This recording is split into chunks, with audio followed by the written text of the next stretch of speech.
guys, my name is Michael and welcome to the third tutorial of our GTK box widget. Today we are going to learn a new function which will be very interesting, and it is a function which basically gives us some information about our box, or better say information about a child which we are packing it in our box.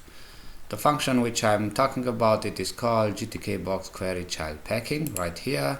It is a function which says obtains information about new child, about how child is packed into the box. In other words, as you can see, it has 2, 4, 6 parameters. The first one is the box, the second is the child, and then we have 3 pointers instead of 3 variables, and the last one, of course, we have the packing also, which is also the pointer.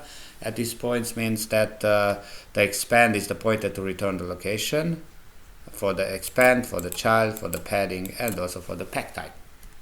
So in other words, to work with this function, the first thing which is we need to declare some variables, and to do this basically I'm going to say GTK pack type will be the first one, and I'm going to say pack query, and then we need of course for the expand, fill, and padding as well. So G boolean, because this one is a boolean, the first two are booleans, so G boolean expand query, I'm going to call them G, not there, I hate when happens something like this, G boolean fill query, and the next one will be the unsigned integer for padding, so G int padding query. Now because we declared those for variable which we need them, now we can basically move to call the GTK box query child packing. The first one, as you already noticed, is the box, so GTK box, it is the first one. The second one is the child, in this case will be the button 1.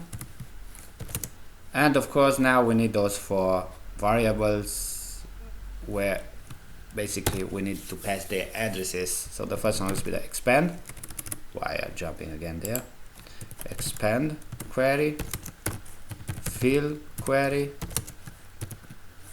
padding query, and the last one will be the pack type,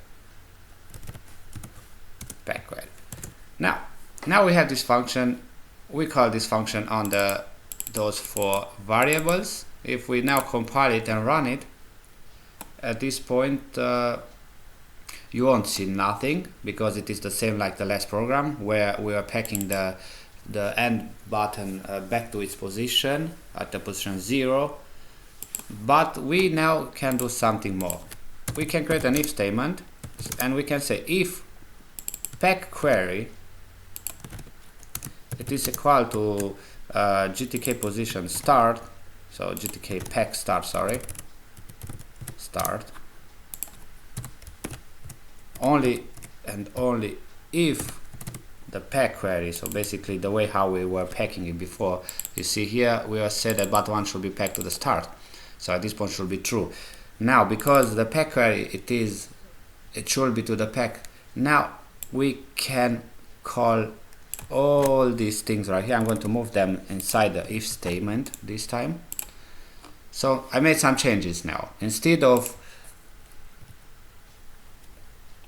just calling the GTK box set child packing and putting the button 1 at the end, we first want to be sure, or better say, if you don't want to, you can check if the pack query is not equal to pack end, which should be true because the button 1 it is pack at the start.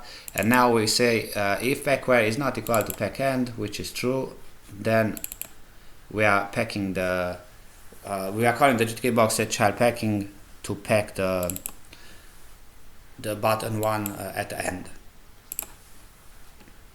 Now if I compile it and run it, you will see that works fine. As you can see, the last button, it is the button end, or the first button on the right at the position 0 in the end packing.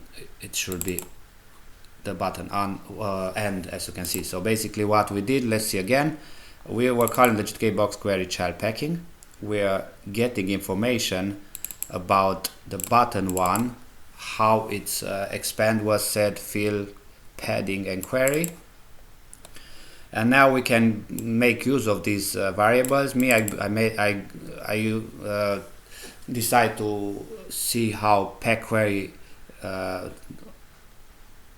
which value has the pack query, because I'm interested in setting the GTKBox set child packing on the button 1, to put the button 1 at the end, and to be sure that I'm not going to put the same button at the same position.